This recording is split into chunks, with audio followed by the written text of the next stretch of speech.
Olá, boa tarde para quem está assistindo a gente aqui ao vivo, mas também boa tarde, pode ser um bom dia, pode ser uma boa noite para quem vai acompanhar essa aula num outro momento, né?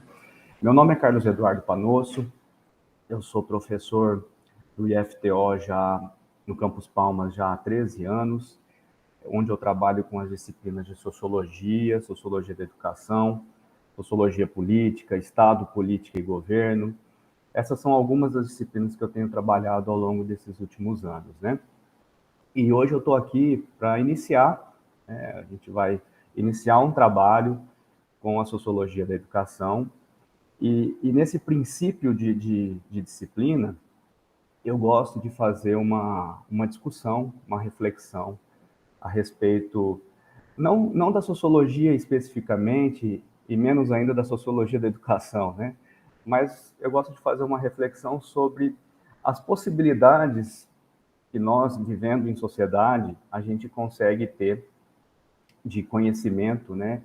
De formas de conhecimento diferentes, né? De como a gente produz isso coletivamente e de como, ao longo da nossa história, ao longo do nosso percurso histórico, a gente foi inventando, né, diferentes formas de olhar para a realidade, diferentes maneiras de entender a realidade. E a sociologia, como uma disciplina, né, científica, ela tem um lugar no tempo, no espaço, né? Ela surge muito recentemente, a gente está falando aí de cento e poucos anos de história, né?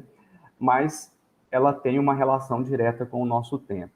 Mas ela não é a única forma de conhecimento que a gente tem, né? Então, por isso é que eu gosto de fazer essa reflexão inicial. E, para tanto, eu trouxe aqui desculpe,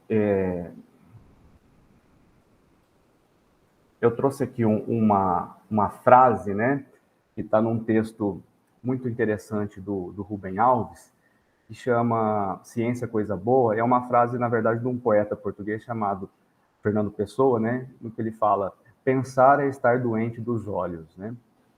E trago isso para a gente refletir um pouquinho, para a gente pensar o porquê a gente tenta conhecer a realidade, né? Quais são as razões que nos levam a produzir conhecimento.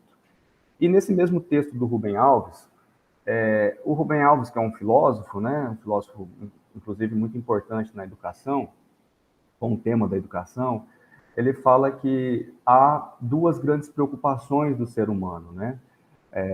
Ao longo em qualquer sociedade, em qualquer época, a gente vai encontrar essas duas grandes preocupações do que ele chama de espírito humano. A primeira delas é de dominar a natureza, né? E aí eu coloco aqui o dominar bastante entre aspas, né? Porque essa questão de dominar a natureza é uma coisa que só a nossa sociedade ocidental tem essa ideia, mas aqui entendamos o domínio da natureza como essa relação que a gente estabelece com a natureza para produzir o que a gente vai chamar de processo civilizatório. E a segunda grande preocupação do ser humano, do espírito humano, é explicar esse mundo, né? Então, a produção do conhecimento vem daí.